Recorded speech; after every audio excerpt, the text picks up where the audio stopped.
formatting so that the string line going on horizontally from the long one side. So we can go into the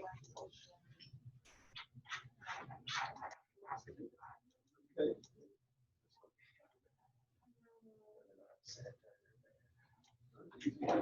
Oh yeah, that was just like the long thing. Nice.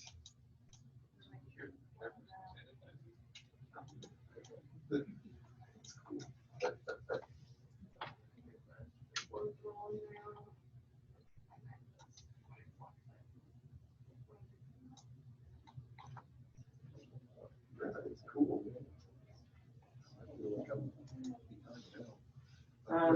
For you to watch that.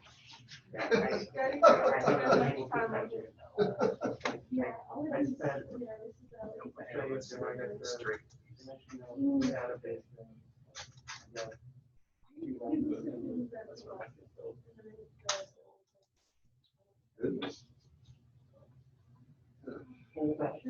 Right.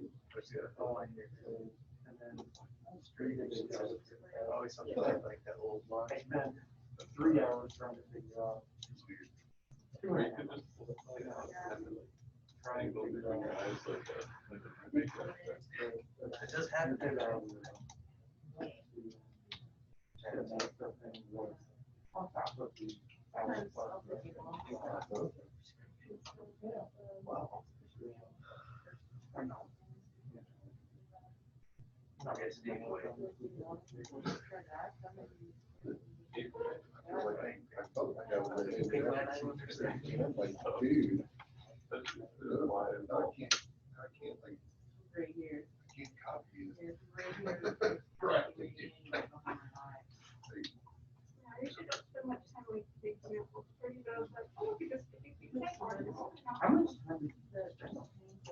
I mean, not much, but like way more than I should have. Like, just I feel like it wouldn't have taken very long if it wasn't like super long stream.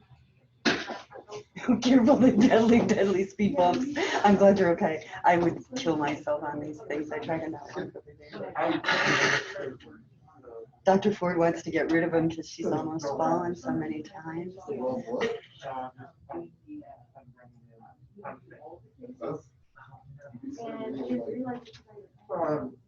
sorry.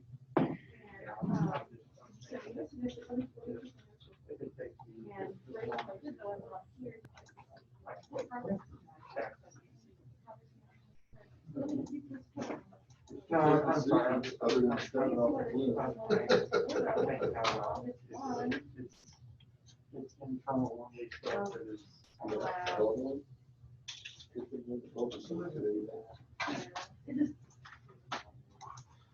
If you guys have your pieces of paper with your Post-it notes and stuff, we're going to do those thingies if you can find them.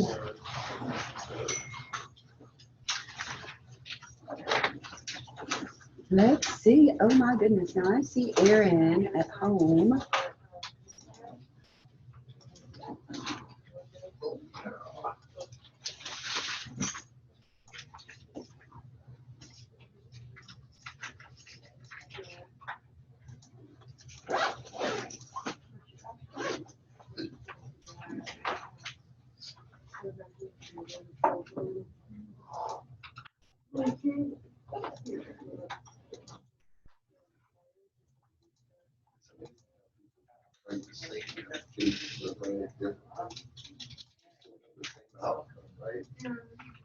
That's what's so cool about this class is you can see other people's programming style.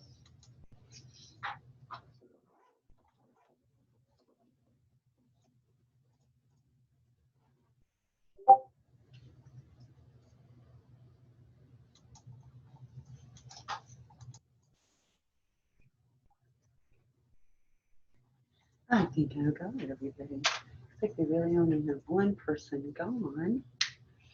Everybody else is at home. Okay, those of you that are remote also, we need our setup that I passed out last time, where we have some Post-it notes and our piece of paper with the squares. So here's what I'm looking for, is I'd like you to have a Post-it note stuck onto each one of those spots above the array index. And we're gonna move the Post-it notes around to sort our data. So that's why we want Post-it notes on our array setup. Now, our people at home, the way this activity works is that it's really, really hands-on oriented. So if you don't follow along, if you don't do something to do this with us, you won't get as much out of it. That's just the way it is. It's kind of like watching somebody run versus actually running. Not my favorite thing, but it's completely different for me to actually do it than to watch somebody else. And we want to get a really good visual on this. Now I'm going to try to figure out how I can make it where everybody can see as I do this, because I'm not going to be able to do everything with the smart board.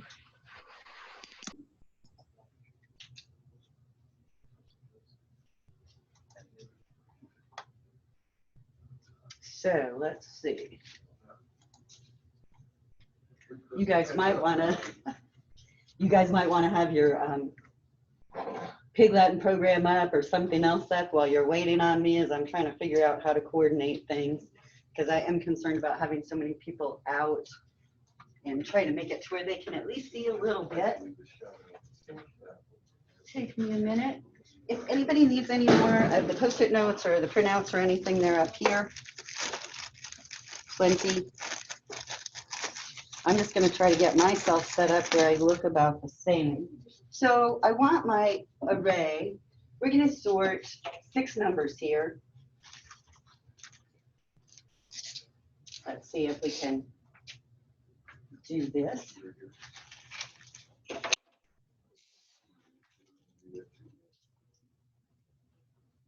The black marker doesn't want to work. Of course.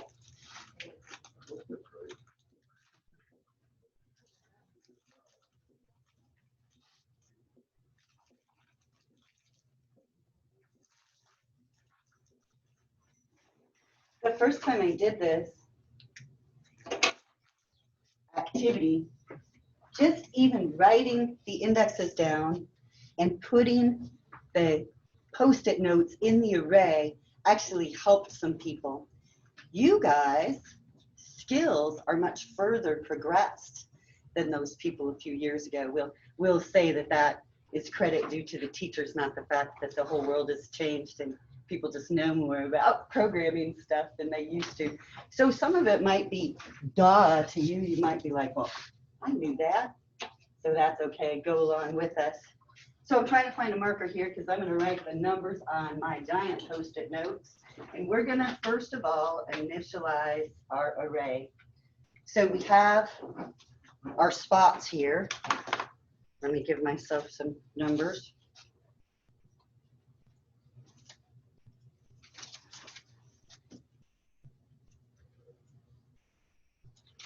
And there is no reason to color code or anything.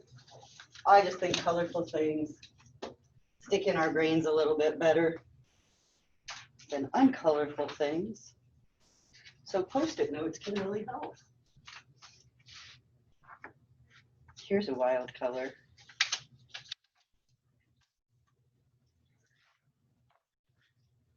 Now, besides our array having some entries, we're going to have a couple of other variables that we need to keep track of. So what we're going to be doing here is, I would consider it a desk check or a desk walkthrough, because we're going to take this code and walk through it without running it. This is the code that we're going to use, and I gave you this. Did I give you this? Okay, good. I thought I did. So this is the code we're going to use. It does a selection sort. Remember from our awesome videos, we saw the selection sort. We'll actually be walking through it and making it happen today. I thought there was a spot where we initialized the array in our code, but I did not give you that. So let's just set up our array with some initial values. I like to have some good ones. So in our array, let's say we have a random number generator and we're just setting up an array with some random numbers between 1 and 20. So the first number we end up with is 12. The second number we end up with is 7 and 3. I try to make this where I don't have to do a whole bunch of work that I have a bad feeling. And then what other numbers do we want? Do 18 and 1. And then let's try to be easy on ourselves. We'll make this one be 19, so it's kind of already in the right spot. They want you to angle the camera so they can see you. Do I? The online people want you to see if you can angle the camera so they can see Can you fix it for me? Do you guys know how? If I mess with it, I'll just get it all messed up here. I'll probably. Forget that Ivy up here. She's much better with it. She has abilities with it that I do not have. It's not got a lot of adjustability, does it? No, it's not. Better. What do you guys, can someone shut off this front row of lights? Because I think that's, Is they able to see the board? No, you can see the bottom of the numbers. just the bottom. You just can't. I don't know if we're gonna be able to. She took her sticker Okay. and she. I think you just adjust the bottom and adjust this and then you bring it up. Yeah, I'm I'm gonna make you guys come in and give me a lesson, but I just don't care. You're so good, thank you so much. Is that better, you guys? Can you see better? It looks like it's a little better. I'm still getting some glare from a few. Oh, our lights aren't in rows, I see. Do you think we should try the other lights? Yes. Sadly, it's because of this, the wire. Is that going any better? I don't think that's any better. It's because of the wire. I think that's worse, Greg. I think the other one was better, thank you. It's because of this though. It just won't The move. wire is pulling it. Yeah, I sadly can't tell. Yeah, well, I'm seeing it, looking at it. Let me get this over here where you can see it. It's better. Okay. It's better. Now, you guys that are at home, let me tell you what we have on our numbers. And then hopefully you can sort of follow along, and we'll try our hardest to say lots of extra things as we're doing this. I'm gonna pull in some other students' help too. In position 0 of our array, on the yellow Post-it note, we have the number 12. In position 1, on the pink Post-it note, we have the number 7. In position 2, on the aqua Post-it note, we have the number 3. The second half of our array, in index position 3, we have the number 18 on the really dark pink Post-it note. In index position 4, we have the number 1 on the really bright neon yellow Post-it note. And finally, in the last position of our array, index position 5, we have the number 19 on the darker purpley sort of Post-it note. So those are the numbers that we have set up in our array that we're going to sort. Now, as we've got things set up, let me pull this over so you can see it. We've got our numbers a little bit differently than in this example, but we need a few more variables. I need a variable I that's going to be used as a subscript or an index pointer value. So let's see, I'm gonna make him be the dark pink. For I'm gonna put that variable name on here, and then I'm gonna draw an arrow, because I is an index, it's like a pointer into the array. So we're gonna use it to point at the current array entry. The other pointer that we're gonna have in our sort process is a variable named K. So I'm gonna create a variable for it with my Post-it notes. And again, K is a pointer. So I'm gonna say K is pointing. Now, I do have a couple of other variables that I need to keep track of. The main one is start position. Let me double check our pseudocode here and make sure that's the correct variable name. Yes. So we need this variable start position. I'm going to set up our variable area over here on the board and use the right kind of marker so that I don't leave it there forever. So in our variable area, I have the variable I and the variable K and the variable start position. Then the only other thing that I have that it looks like we refer to, we have an array named array sort. So we already have him allocated. That's our whole array. And then one other variable that we refer to in our code is the length of that array. So what would that variable's value be? 1, 2, 3, 4, 5, 6. Right?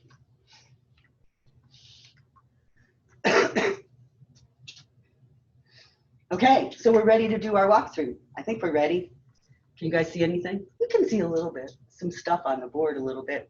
So as we start out with our algorithm here, we go into, first of all, initialization mode, where we set up our start position variable to a value of 1. So let me put that in there. He's 1. We have a while loop now, and in our while loop, our condition says while start position is less than the length of our array. Is it true? Yes. So we're going to execute the code in our while loop. The first thing in our while loop, we set I equal to start position. So I is equal to 1. So I'm going to set I pointing to the right array entry. Right, that's my index value is 1. So I is pointing to this entry in the array. Next line of code says set K equal to start position minus 1. So K is 0 now. So again, I'll set my pointer pointing to that array entry, 0. So I've gotten started. I'm pointing at 2 entries in my array. Now I have another variable, temp. I did not get him allocated, so I'll set it up. In our while loop, we set up temp. Oops, wait, there's another while loop there I didn't reevaluate. Our inner while loop says while I is greater than 0, which it is, and the element at array sort position K is greater than the element at array sort position I. Is that true? Yes. It is. So we're going to execute that inner while loop. The first thing we're going to do is save our variable value that's pointed to by our index I. So we're going to set temp equal to 7. So I could kind of say, I moved this post-it note, right? Except it's really still equal to 7 up here because I haven't done anything to clear that out. So temp is now 7.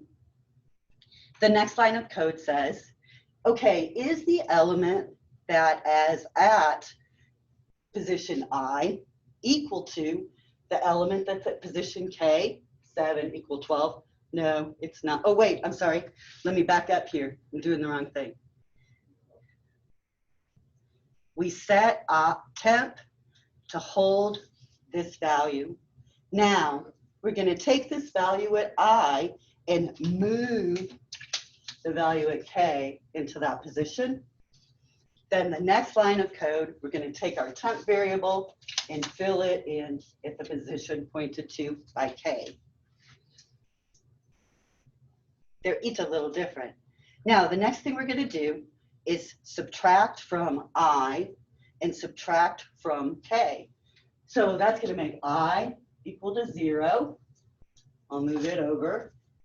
And that's going to make K equal to -1. So I'll move it over. It's not pointing at anything in our array now. That ends our inner while. In our outer while, we're going to add to our start position variable. So it will be 2 now.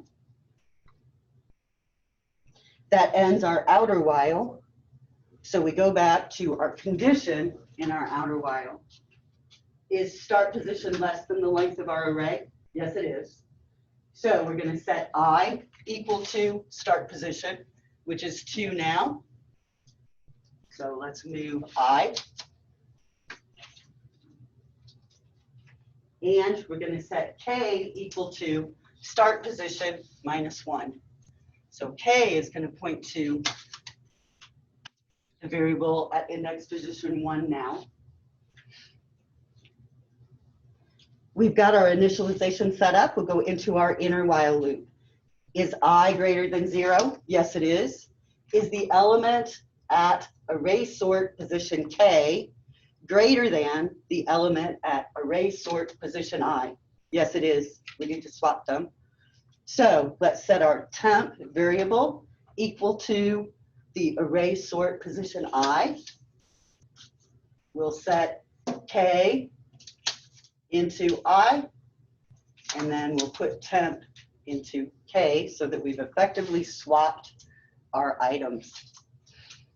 Now we'll subtract 1 from I. So I is now 1.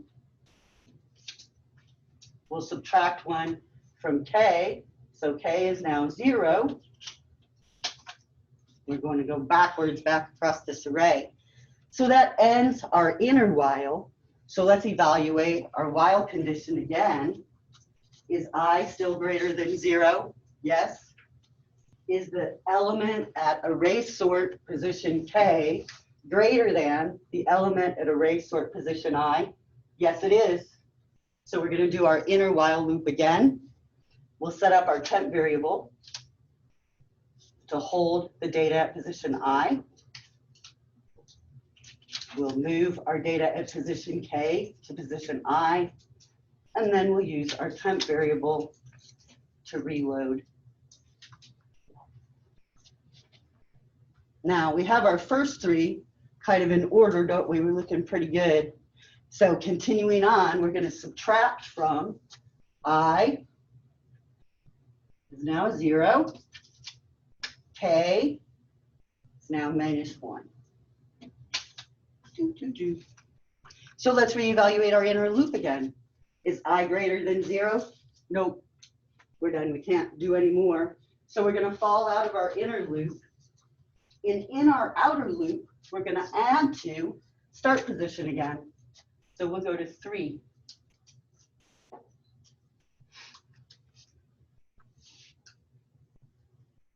That ends our outer loop. So we'll reevaluate that while condition. Is start position less than our length? Yes, it is. We still have items to look at. So we're going to set I equal to our start position. So here's I, whoa, way down here.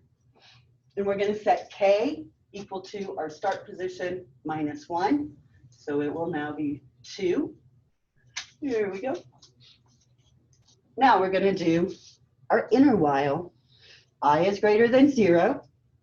Is the item at array sort position K greater than the item at array sort position I? Nope. So we don't need to execute that inner loop. So what are we going to do? We're going to drop down and add to our start position.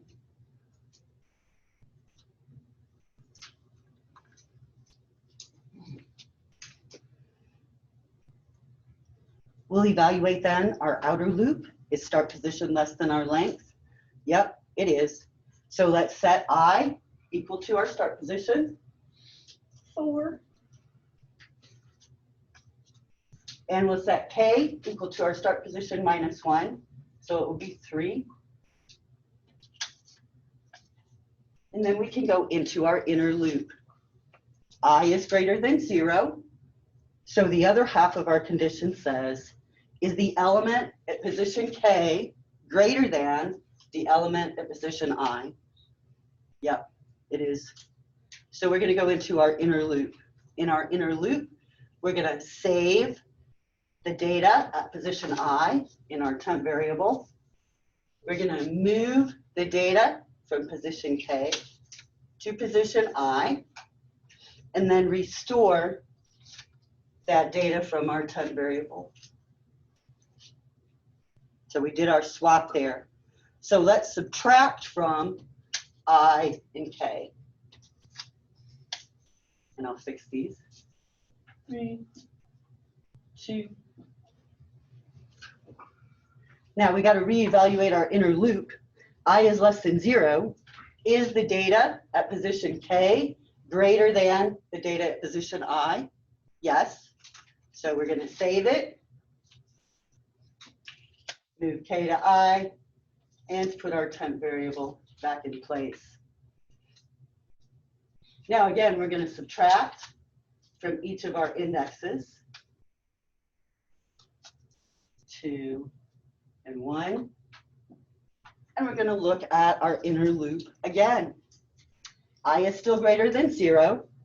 Is the data at position K greater than the data at position I? Yes, it is. So we're going to save, move, and restore. And then we've swapped there again. One more time, subtract from K and I, so that now we're looking at values of 1 and 0.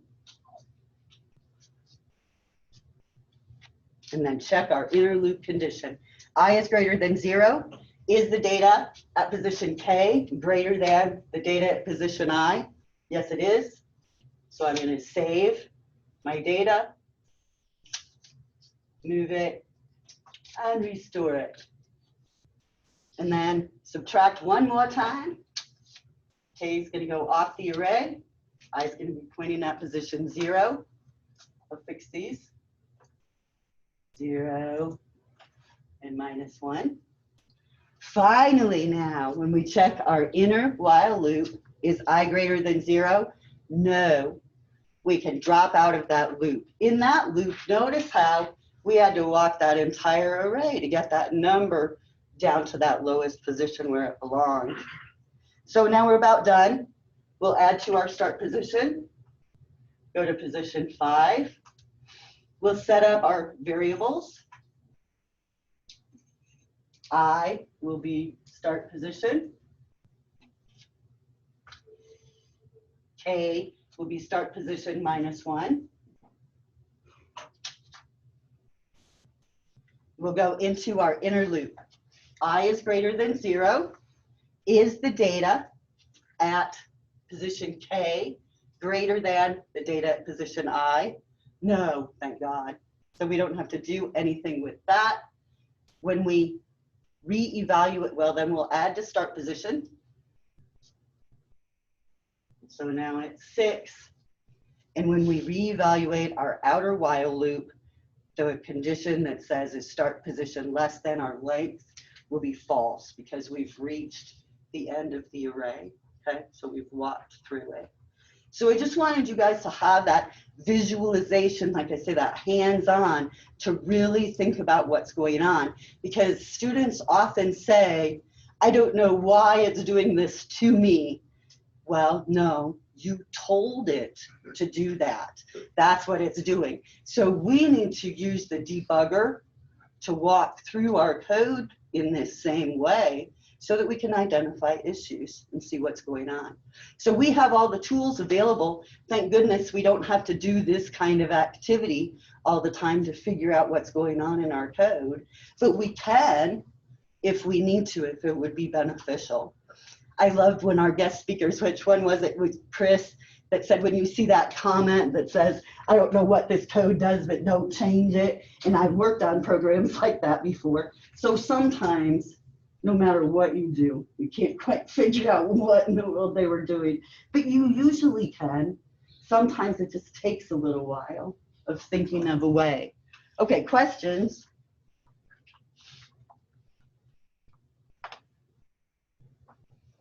All right. As you look at the material in the textbook for our chapter, the big thing that they're talking about are other collection classes that are available in C#. I'm going to put this stuff away here. And let me find that.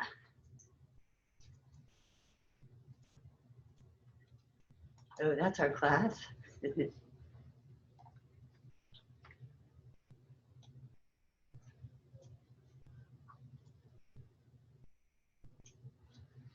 There's a lot of, there's a video available and some different things. Hang on just a second. Let's see what's. Yay.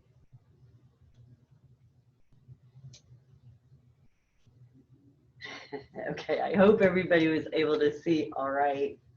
Whenever we look at our textbook, let me bring that up. I apologize, I was trying to figure out a way for us to do that a little differently for everybody to see, but I think you guys helped and got it to where it was somewhat workable. Thank you for that.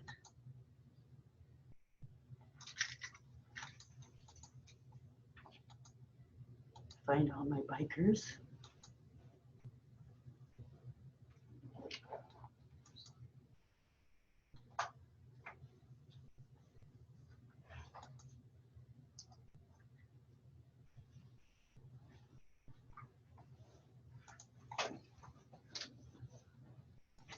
So let's see. We've kind of jumped around so much. In chapter 9 of our C# Pro book is where they talk about these collections and the different classes that are available in C#. So we've worked with the array class a lot. A lot of you guys have worked with the list class. And with the list class, you know that it uses a generic is the data type specification. So there is some information in this chapter about that. As Richard mentioned, the video about generics was posted a couple chapters ago, and it should be posted again. So if you hadn't watched that one, take a quick look. Generics are pretty understandable once you work with them. With C# though, we have a lot of different collection classes. We've worked with arrays, and we've worked with list boxes, and list boxes are just another collection class, right? Anything in C# that has multiples is a collection. It's not really just an array or just a list. Overall, they all inherit from our collections class. So anytime we want to keep track of multiple things, we can use one of the collection classes. So array is the most basic, and we've seen that. And here are some of the others. With the array class, remember, it has to be pre-allocated and it's a specific size and one data type. So we cannot mix data types. We can't resize it. We would have to, like, so I've seen programmers do awesome things where they allocate a temp array, move everything into it, and then rename it so that they basically resized the array. Well, we don't have to go to all that trouble because there are some other classes that are available that take care of those things for us. The array list class, for example. The array list class works just like an array, but it lets us have a dynamic size. So it automatically adjusts the size as our number of entries changes. Now a bit array is another interesting collection. A bit array is just an array of Booleans, but the system actually calls it a bit array so that when it's allocated, can automatically set everything to false or set everything to true or whatever you specify. So a bit array is a really, really good thing to use for when you're trying to figure out if something's already been used. So I don't know if Jackie's in our video or not, but she had that data structures class where they were going to do a counter sort, and a bit array could maybe be helpful with that, maybe not. But if you think about a bit array, if we were doing an application where we had to generate numbers, but we could never reuse a number, we could set up a bit array of our number range. So we're going to generate numbers between 1 and 10. We'll set up a bit array with 10 entries. And if we use the number 6, we'll set the number 6 entry in our bit array to true, that it's already been used. So we can use a bit array in a lot of different ways like that, just to keep track of a whole number of entries, whether they've been used or not, things like that. Now a hash table is an interesting collection, and this is a table of key value pairs. So if I have, say, a student ID, I could use a hash table, and C# would automatically generate like a key value, a unique randomly generated key value or a hash value for that student ID. So I can use this hash table to kind of generate key value pairs, like they say. Now our other ones, the queue, and sorted list, and lots of different data types are available to us. I really have one I'd like to show you.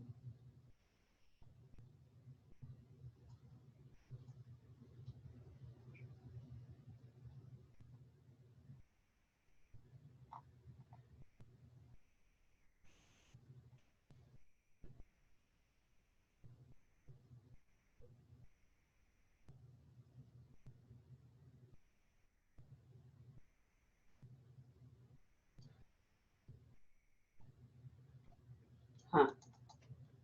I just lost something. There we go. That's better. I know you guys are needing this. So here's our main classes. We were looking at that ugly list. We could have an array list. A string, of course, is an array. But I like the collection of Legos. I was missing my picture. I was like, how can I talk about collections without, that's not Legos, is it? What are those? Rubik's Cubes. Been a hard week, you guys. But I like having my collection of Rubik's Cubes. I do have some former students who went to the Rubik's Cube race, you know, the speed race thing. They thought they were super fast, and they went out there to Kansas and competed and found out they weren't that fast. But I love this collection. So an array list, just like an array, is allocated with the new keyword. An array list, besides growing automatically and shrinking automatically, supports mixed data types. So it's kind of like the first answer to our problems with C# arrays. That we can use strings and numbers and all those different kinds of data types in an array list, and it'll automatically grow and shrink.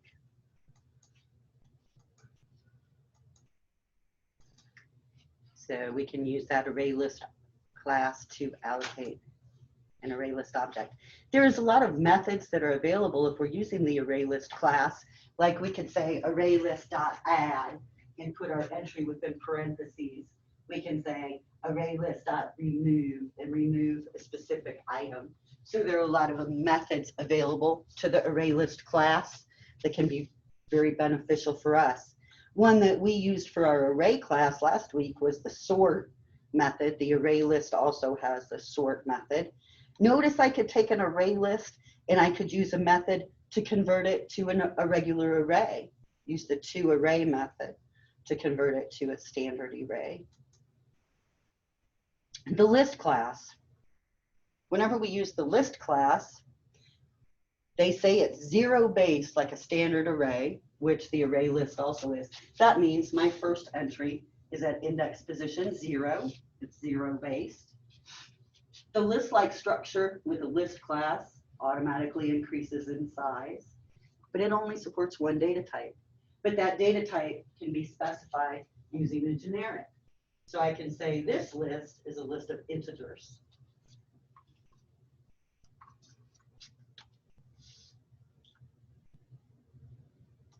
When we say that it supports a generic data type, notice underneath there, we have this little blurb that says it does not require boxing and unboxing. I want you to start putting those terms in your head because we'll be talking about them as we go. And boxing and unboxing has to do with moving data items from one type of C# memory to another type, because C# actually keeps things in different memory types. So when I allocate my list object, you can see I start out with my list class, And then my generic type specifier is within the greater than, less than brackets, or the arrow brackets. My list name, and then the fact that it's a new list of integers.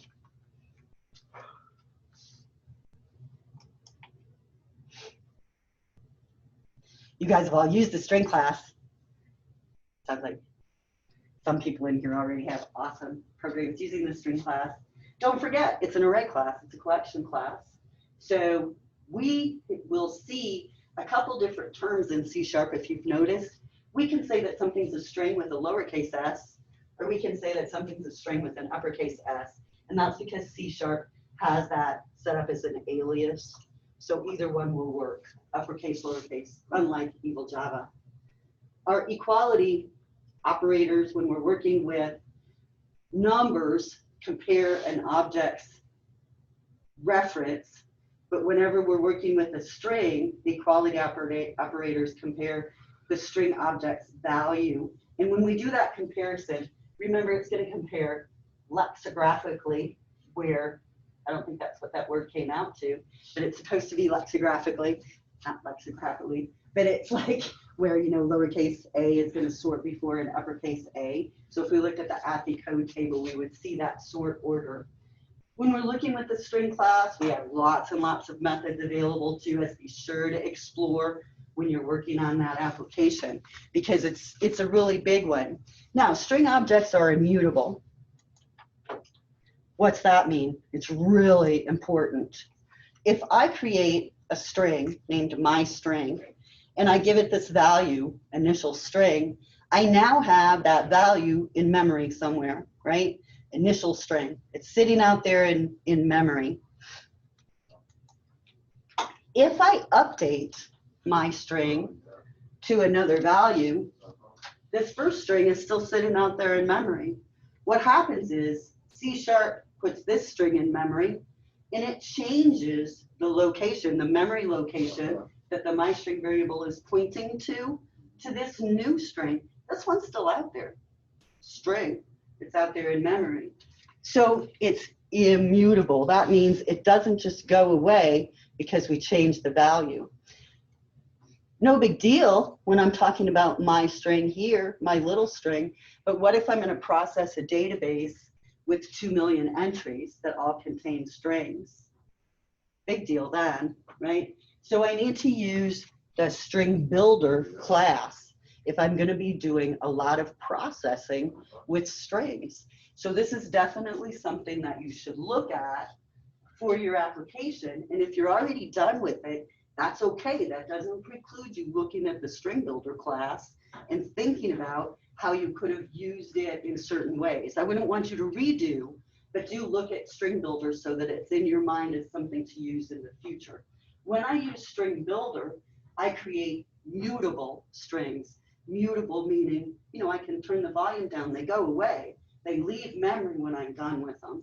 So this can be a really, really big efficiency thing when you're working with strings. So just keep that in the back of your mind. In our classes, we do a lot with numbers. You know, we really emphasize working with numbers. And in the real world, there are a lot of strings, a lot of strings that get used a lot. So have you run into this, Richard? Well, unfortunately, the developer before us, when he builds a web page consistently, like over hundreds of web pages, actually they're controls, but they eventually build into a web page. He literally said string output equals, you know, table, and then he went string tr, and then string td, and he did this through the whole page. So very inefficient. So we've been converting to string builder. Oh. Or actually coding the front page, right? Not the code behind, right? As hard, you know, XML, TD, TR, TD, or divs. So yes. So it is making a difference. Well, yeah. Yeah. I mean, the boss just kept pouring memory to the website. Oh. Yeah, and he kept saying, "Oh, it's a hardware issue. It's a hardware issue." Well, no. The hardware can't support my programming. So yes, I'm very familiar with. Awesome, that's neat, because I've not really heard a lot of people that have run into it. It's neat to hear. And of course, we've been doing our interpolated strings. You guys made me start doing that last semester, whether I wanted to or not, so thank goodness. Remember now, the big thing with our interpolated strings is when we put the $sign, of course, before the beginning of the string, then C# automatically makes parameter value replacements with any variable names that we have in curly braces. When you take your MTA exam, you're probably going to see a lot more of the old school style replacement parameters. So don't forget how those work, where I would have the number 0, the number 1, the number 2 in here, and after the end of my string, I would have a comma, first, comma, last, comma, amount to specify those parameter replacement values. Just remember that's valid syntax because we haven't used it a lot because this works so much better. Now here's that bit array class that I was kind of alluding to. But here is a bit array. I just said it's an array, and C# allocates it with all of these different like true, false entries. One way that I've seen it used really well would be like somebody had an application that was keeping track of available parking spaces, and they just set things to, you know, true to say the space is available, false to say that it's not available, or whatever methodology they would like to use.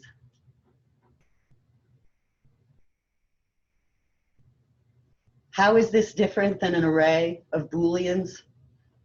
Well, when we're using an array of Booleans, a Boolean, this is getting down into some serious bits and bytes, but a Boolean uses a byte, 8 bits.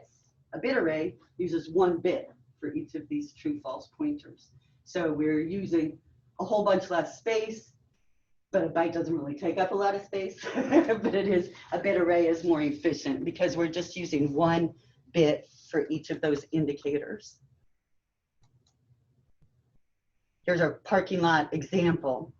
I have each of the parking spaces numbered. I could set up a bit array to indicate the used spots. And then if the bit array at the specific location is set to false, I could set it to true to show that somebody parked there. Here's the hash table entry example. And it's kind of something that's a little bit older. We don't really see a lot of implementation, but basically a hash table takes that person's name and generates kind of a random key. You can see from this example, we don't have any sort of guarantee of uniqueness or anything when we're using a hash table, but it's a way for us to kind of get away from readable values that we wouldn't want other people to be able to necessarily intercept, and using some different things. Okay, this is why I wanted to define the presentation, because I wanted you to see the pictures. When we're talking about a queue is a line, right? I'm standing in a line, and if I'm in Great Britain and the European countries, they call it a queue, and so that's where that term comes from. It's just standing in line. A queue is first in, first out, or FIFO. That means if I get in line first, I get to get served and out of line first. So that's how a queue works. Here's a queue picture internally in memory. Here's my queue. It's just an array, but my code has been set up in such a way that my array behaves as a queue. Or I could actually use the C# queue class, which has things set up to behave as a queue. So how does a queue array work? Well, when I'm working with a queue class, instead of having an add method, I have an enqueue method available. An enqueue adds an entry to the end of the queue. Dequeue then takes somebody out of the line, removes an entry from the queue. If I wanted to see which entry was coming up next, the queue class also offers the peek method. The peek method will let me look and see what's next in the queue, but it would not dequeue it. It would not remove it from the queue. It would still stay there. So if I want to work with this type of structure, I can set up a queue instead of setting up an array, and then I can just enqueue and dequeue things, what kind of functionality could you think of that you might want to use a queue for, a queue structure, besides just a line? Do you think operating systems use a queue structure? They do a lot, right? Because they're saying, well, this process is waiting for the processor, this process is waiting for the processor. We have to keep those kinds of things in a queue if we're going to service them in order. What about if I were running a web service that was assigning order numbers, and all of my gas stations across the country were asking for these order numbers as people use their debit card to try to get gas? I could end up with a queue there where I have a little backlog and I have like 15 order numbers to generate. I'm generating them just as fast as I can, but there still could be a queue process there, right? So I might hold my new requests in a queue. Now, another data structure that is available as a C# class is the stack. So here's a stack. Look at those. Remember, you guys, I can't eat any of these. I can't eat the syrup. I can't eat the butter. I can't eat the pancakes. Feel so grateful that you can eat these delicious stack of pancakes that I can't even get near. But it's a stack, right? So when I make a stack of pancakes here, do I take off the bottom? Does the first one on come out first? No, it's the one off the top that gets ate first that comes out of the stack. So a stack is LIFO, last in, first out. As I build the stack, each one going to the top is going to get serviced first. So it's like an anti-line, right? It's like the kind of line I would just hate to be in. But when we're working with a stack, again, instead of adding things to the stack and removing things from the stack, we do push to put things into the stack, right? You can think of it as like a hopper. And we push things down into the hopper. And then when we're ready to get something out, it pops back up out of that hopper, and we can use it and look at it. Whenever we want to see what's coming up next or what is in our stack, again, we can use the peek method to view and look at it, but not actually pop it all the way out of the stack. So can you think of a way that you would use a stack? Do you want me to tell you one? I'll tell you a really important one. It is an O'Reilly's interview question or has been. How could you reverse the letters in somebody's name without using a loop? Or what do they want? I can't remember how exactly they phrase it. But how could you reverse the letters in somebody's name? I think they say without using the string class or string builder or something. I can't remember exactly what their specifications are. But what it comes down to is you could put the letters of the name into a stack and pop them back out of the stack, and you would end up in the reverse order. So always try to keep that in the back of your mind, because the OTC story is the OTC student who said, oh, I would use a stack. Of course, got hired at O'Reilly's. That's not so. Just remember that we can reverse the order of things using a stack structure. Now, if you look at the Microsoft documentation, you'll see that the C# collection class or library offers a lot of capabilities.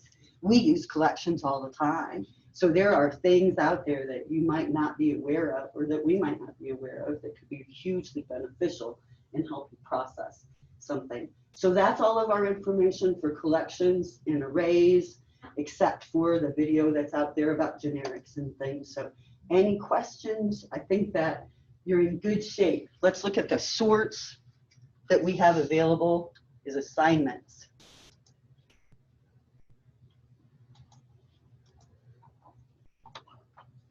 Sometimes when I look at this week and I see, oh my goodness, we have a REPL and a sort and the Pig Latin. Seems like a really heavy week, but I want you guys to get to the point where you're making short order of this stuff. You know, we don't need to spend 20 hours figuring out Pig Latin. If we design it and plan it beforehand, we should be able to knock that out without spending that much time. So your choices for sorts are a bubble sort and a bucket sort. The bubble sort, if we look at it, is the kind of sort where when we were watching the videos, we would see the sorting happening at the end of the array. It was moving the highest number to the end of the array. And so then we saw that array sort from the high end down to the low end. So in a bubble sort, we're looking as we go through, as we make our pass through our entries, we're looking for the greatest number. And we want the greatest number after our first pass to end up at the end of our array, at the high part of the array. Then as we pass again, we want the highest number to end up at the second end array entry. So for this, there is some pretty good information here on how the code needs to work. You're going to start out with a random generated array of 100 numbers to test your sort. So we should be able to do something like that really quick to have everybody a random number generator.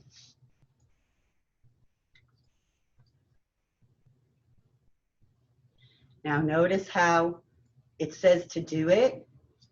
We are looking at swapping elements as we go across the array. We're not trying to save the highest one and put it at the end. We're saying, is this one greater than this one? We better swap them. This one greater than this one? We better swap them. And after all of that swapping at the end, we should end up with the biggest number. The other sort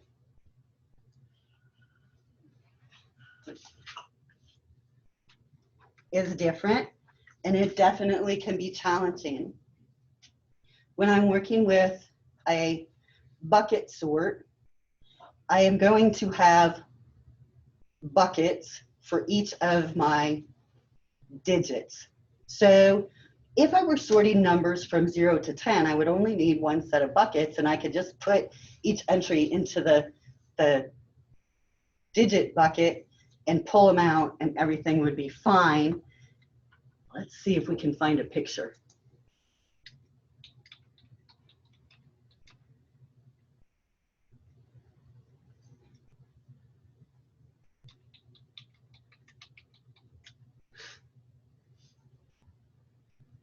Here's some nice pictures.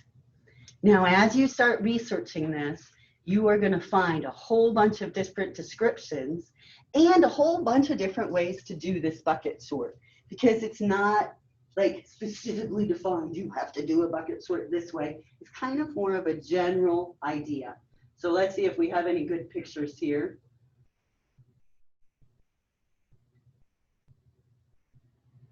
Sort of. Let's look at this one. They're doing an insertion sort.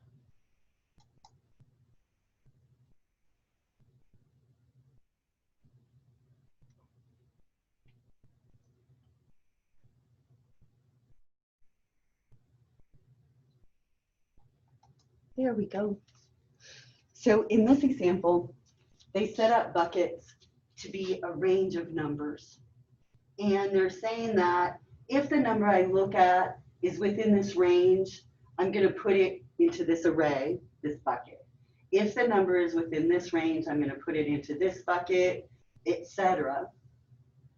When we get done then, we're going to have all of the numbers between 0 and 9 in this bucket, and all of the numbers between 20 and 29 in this bucket, and blah, blah, blah. Now, what I could do is lots of different ways I could put them in order within the bucket. So I could say, this is number 1, it goes into index position 1 of this bucket. This number has a 0 in its ones digit, so it goes in position 0 of this bucket. This number has a 5 in its ones digit, so it goes in position 5 of this bucket. And then they would be in order when I pulled them out. Does that make sense? It's kind of a long drawn out process to get there, but once you've put things into the bucket using their digits as your index value, you've basically got them in a sorted order within each of your buckets or each of your sub-arrays. Okay, so the bucket sort is a little challenging. I really do recommend it if you're up for it, because it really does help people manipulate arrays. A lot of people like to set up this as maybe a two-dimensional array, so they have their different buckets set up in the different dimensions. Now let's get you set up with, first of all, some code to generate that array, because I don't want you to spend a bunch of time with that. I want you to spend some time with the logic. So I'm going to open Visual Studio, and I'm going to create a new project. Now, as you're doing your sort, again, remember, you can use a console app, you can use a Windows form, however you want to do it, that's fine. I'm going to say that this is console app because I don't want to add a bunch of overhead right now. And then I'm going to just go ahead and create it. So let's call this sort example.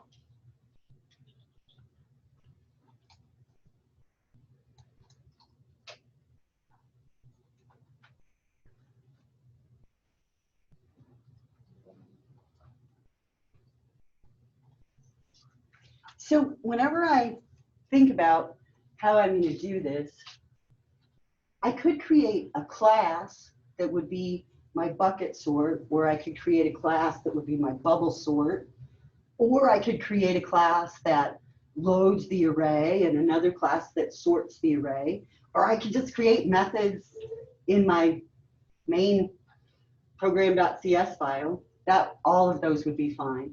But I'd like to organize things a little bit. So let's create a class.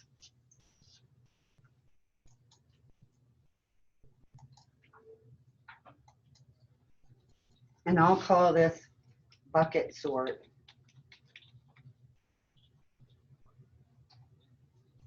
And we're not going to do the whole thing. I'll just call the class that.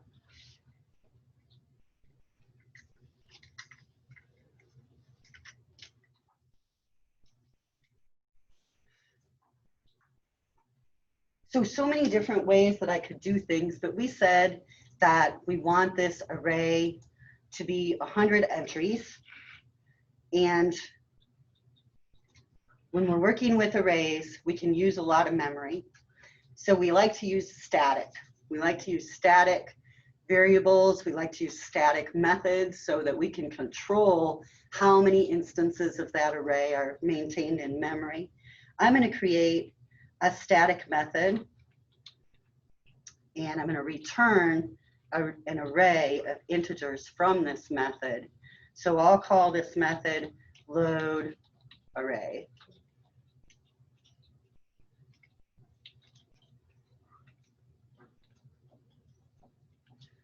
Now I could change the way I do this. I have a lot of decisions to make, but I could set up an input parameter of that original empty array too if I wanted to. So I think that I'll just go ahead and allocate the array because we know it's going to be 100. But if we didn't have those kind of specifications, we just had that array passed to us, and then we wouldn't have to be involved at all in how big it is. That seems like maybe a better way to do it. So let's go ahead and set that up as a parameter. Let's say that this method is going to expect an array of integers is input, and we'll call it the array.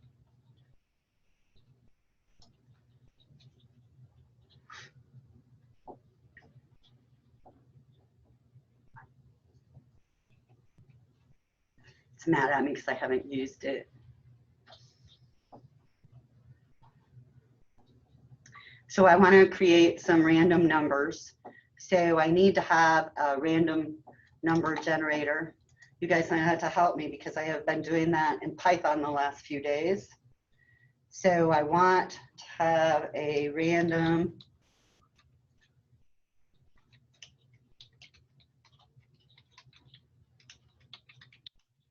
number generator, and we'll call it RND num. Do I want that to be static? Yes.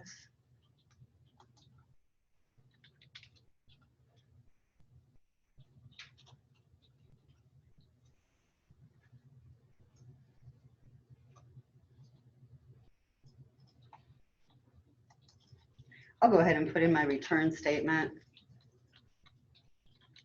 to get it to stop giving me an error. And then I can build above that. So I'm going to receive the array as input, and I'm just going to load it up with some randomly generated integers, and then I'm going to return it back to whoever sent it to me. So I should set up a for loop, right? So I'll use an integer named I, and I'll start it at a value of 0. And I want to run this loop till when? For how long? While I is less than what? The Arraylist.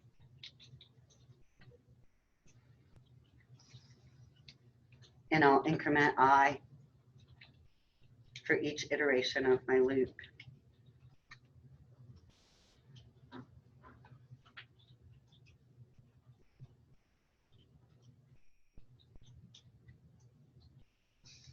So the array at index position I, let's set it equal to a random number, and we'll just do next. And we want it to be between 0 and 101, or do you want to do 100? Now, let me tell you a couple of things. One of your requirements is going to be that you print out what's in the array. And as you go through your process to print, if you have 3-digit numbers and 2-digit numbers and 1-digit numbers, you have to do more work in aligning things. But it says 1 through 100, so we better go to 101, so we get that number 100 once in a while.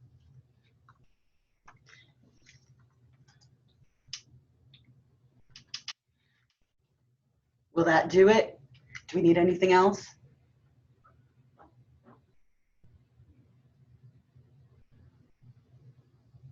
That fix us up. Let's try it. Let's test it. I'm going to go to my main, and I will say that I want an array of integers named my array, and I'll use our bucket sort class to load it. Oh, it's not giving me that method. So in our bucket sort, we decided internal was the most restrictive access mode we could use.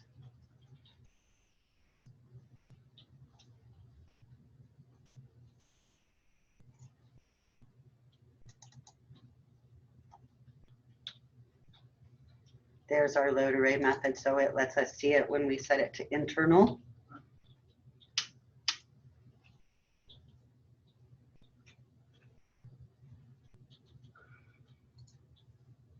But this is the way I did this isn't going to work, is it? Because I said I'm going to allocate my array separately, so I need to do a separate allocation.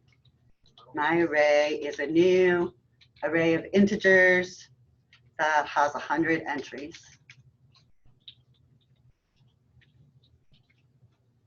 Now, I can update it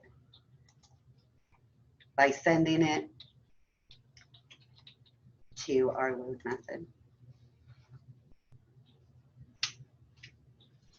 So we're going to allocate our array with 100 entries.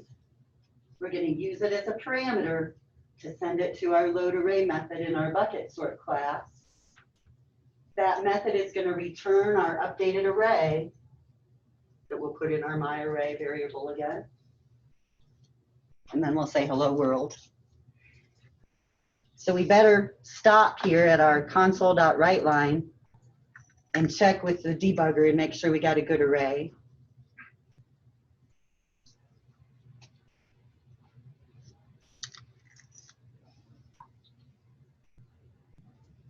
So let's run it. I've got my breakpoint set.